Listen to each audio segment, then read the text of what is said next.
ધ્યેય નિશ્ચિત હોય છે અને વાઇબ્રન્ટ ગુજરાત સમિટ તેનું ઉત્તમ ઉદાહરણ છે।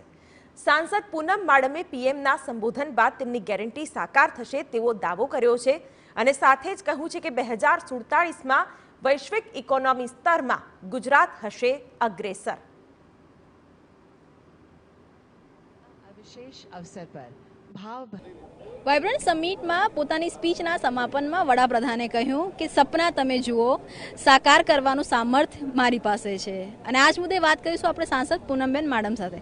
પૂનમબેન, 2003 કે જ્યારથી વાઇબ્રન્ટ શરૂ થઈ રહ્યું છે અને લગભગ તમારી જે રાજકીય કારકિર્દી પણ છે એ પણ એની ત્યાંથી સૌથી વધારે આગળ બૂસ્ટઅપ થઈ 2024માં આપણે છીએ।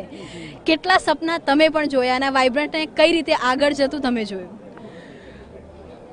એમને જે સમાપનમાં પોતે વાત કરી એ વાત એમને પોતે ગુજરાતમાં હોય કે સમગ્ર રાષ્ટ્રમાં હોય એ એમને સાર્થક કરીને દેખાડી છે। એટલે જ આજે બહુ કન્વિક્શનથી કહે છે કે તમે સપના જુઓ, એને સાર્થક કરવાનું સામર્થ્ય મારામાં છે।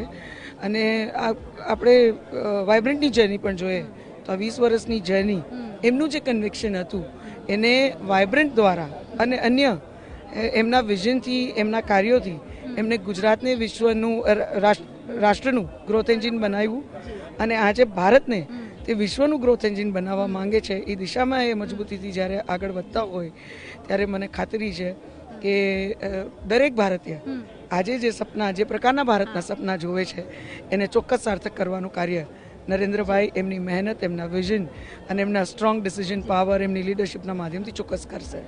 પૂનમબેન, સ્વાભાવિક રીતે કેમ કે 10મું સંસ્કરણ છે વાઇબ્રન્ટનું, જે થીમ છે ગેટવે ઓફ ધ ફ્યુચર, વિદેશમાંથી જ અનેક લોકો આવ્યા, પોતાની વાત કરી, દેશમાંથી પણ અનેક ઉદ્યોગપતિઓએ વાત કરી, પરંતુ જે રીતની વાત મુકેશભાઈએ કરી ગુજરાતનું હોવું અને રિલાયન્સના જે 5 કમિટમેન્ટની વાત કરી, જામનગર આપથી જ્યાં આવો છો ત્યાં રિલાયન્સનું એક આખું હબ છે, કઈ રીતે જુઓ છો કે આ કમિટમેન્ટ્સથી, ઉદ્યોગ જગતના કમિટમેન્ટ્સથી ગુજરાત કઈ રીતે ગ્રોથ એન્જિન બનશે, ખાસ કરીને જો રિલાયન્સની વાત કરવામાં?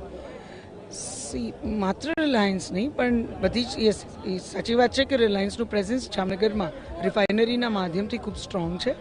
પણ તમે મુકેશભાઈની વાત કરો અથવા અહીંયા ગમે તે જે કોર્પોરેટ હેડ્સ હતા, ઇનફેક્ટ હેડ્સ ઓફ સ્ટેટ્સ હતા, એ તમામનું જે કન્વિક્શન હતું મોદી સાહેબની લીડરશિપ માટે એ ખૂબ જ એડમિરેબલ હતું ને કે ઘણું ઓબ્વિયસ અહીંયા એ લોકોએ પોતાની વાતમાં બધાએ વ્યક્ત કર્યું છે।